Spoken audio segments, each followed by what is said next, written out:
দোকানে? আপনার দোকানে যান, আমি যাবো এখন। আপনার দোকানে কি ভালো করে করতেছেন দেখবেন। না এটা দেখবেন, ঠিক আছে, আপনি যান। এটা কোনো সমস্যা নাই, দেখবেন আমার কোনো সমস্যা নাই। আপনার দোকানে তো গাড়ি তুলবেন।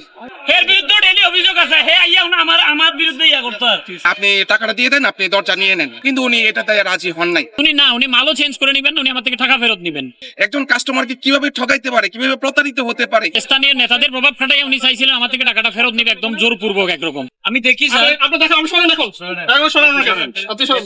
এখানে ওনার 1.5 ইঞ্চি দেওয়ার কথা ছিল, এখানে প্রত্যেকটা দরজাতে আপনার একটা তো 1.5 ইঞ্চি নাই। আপনি টাকাটা দিয়ে দেন, আপনি দরজা নিয়ে নেন। আপনার যদি দরজা যদি ভালো হয় অন্য জায়গায় সেল করে দিবেন, কিন্তু উনি এটাতে রাজি হন নাই।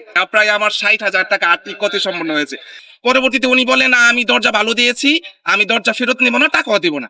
এর প্রেক্ষাপটে আমি নিরুপায় হয়ে ভোক্তা অধিকারে মামলা রজ্জু করেছি, অভিযোগ করেছি। এর প্রেক্ষাপটে প্রথম শুনানি হয়েছে, আজকে দ্বিতীয় শুনানি ছিল, কিন্তু উনি গিয়ে উপস্থিত হয় নাই।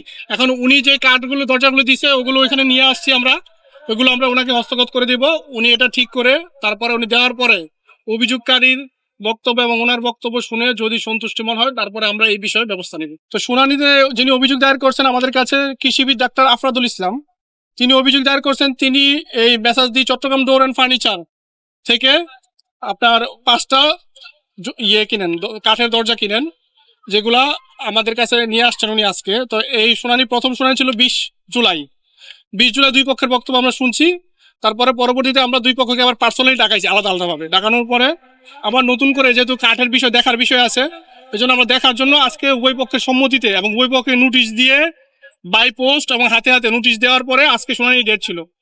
অভিযোগকারী তার মালামাল নিয়ে আমাদের শুনানি কক্ষে উপস্থিত ছিলেন, কিন্তু অভিযুক্ত প্রতিষ্ঠান শুনানি নোটিশ পাওয়া সত্ত্বেও কোনো ধরনের তোয়াক্কা না করে উনি আমাদের এখানে বিনা নোটিশে বিনা তদবিরে গড় হাজির ছিলেন, শুনানিতে উপস্থিত হয়নি। তো এই বিষয়টা যখন আমরা কাঠগুলো দেখলাম, কাঠ মিস্ত্রি ওনাদের কাঠ মিস্ত্রি ছিল, পাশাপাশি আমরা ইন্ডিভিজুয়াল ভাবে দেখছি যে কি খালি চোখে কি দেখা যাচ্ছে আর কি।